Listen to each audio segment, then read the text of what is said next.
বন্ধুরা, ইংল্যান্ডের তৃতীয় ওভার লজ্জিত করার লাগি সময় আয়া পড়ছে। আজকে আবারও তৃতীয় টি-20 আই সিরিজ শুরু হইতে যাইতেছে। এই সিরিজের মধ্যেও ইংল্যান্ডের হারানি হইব, ইংল্যান্ডের লজ্জিত করা হইব। আমরা কলকাতা সিরিজ, চেন্নাই সিরিজ জিতার পরে এখন রাজকোট সিরিজটা রয়েছে বাকি। এই রাজকোট সিরিজটা যদি আমরা জিততে পারি তাহলেই কিন্তু এই ট্রফি আমাদের হাতে। ইংল্যান্ডের সাথে যে 5টা টি-20 আই সিরিজ শুরু হয়েছে, এই ট্রফিটা আমাদের হাতেই থাকবো। আমাদের দেশ থেকে ইংল্যান্ড নেওয়ার আর সেরকম স্বপ্ন তাদের পূরণ হইতো না। তা হেরা যে একটা স্বপ্ন দেখাইছে যে আমাদের দেশ থেকে ট্রফি নিব, তাদের সেই স্বপ্নটা স্বপ্নই থেকে যাব। ইংল্যান্ড আজকে জান প্রাণ দিয়ে হইলেও চাইব জিতার লাগে। আজকে যদি ইংল্যান্ড জিততে পারে তাহলে কিন্তু এই টি-20 এর ট্রফিটা আমাদের দেশ থেকে নেওয়ার তাদের একটা সুযোগ থাকতে পারে। যদি আজকে এই তৃতীয় ওভার হেরা লজ্জিত হয় আমাদের কাছে, তাহলে কিন্তু এই ট্রফি থেকে তাদেরকে হাত ধুয়ে নিতে হইব। তাদের স্বপ্ন আর পূর্ণ হইতো না, স্বপ্নই থেকে যাব। তো ইংল্যান্ড যতই চেষ্টা করুক, জান প্রাণ দিয়ে যতই চাক আজকে আমাদেরকে হারাইবার, আমরা আশা করি ইংল্যান্ডের আজকে আমাদের টিমেই হারাই দিব।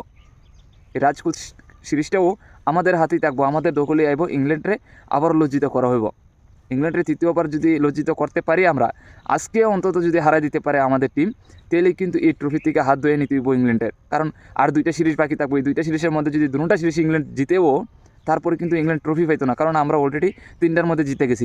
তো আশা করি যে 5টা ম্যাচ শুরু হইতে যেতেছে ইংল্যান্ডের সাথে, এই 5টা টি-20 আই একটার মধ্যেও ইংল্যান্ডের জিততে দিত না, সেরকম আমরা আশা করি। তো আজকে সন্ধ্যা 7টা থেকে খেলা শুরু হইব রাজকোট স্টেডিয়ামে। আশা করি এই সিরিজটাও আমাদের হাতেই থাকবো। ইংল্যান্ডে আবারও তৃতীয়বার এত পরিমাণ লজ্জিত করব, আমাদের দেশের চেহারা দেখাইয়া যেতে পারতো না। চেহারাটা লুহায় যেতে দিব। আমরা আশা করি তৃতীয়বার ইংল্যান্ডের আবারও রাজকোট স্টেডিয়ামে লজ্জিত করব আমাদের টিম ইন্ডিয়া।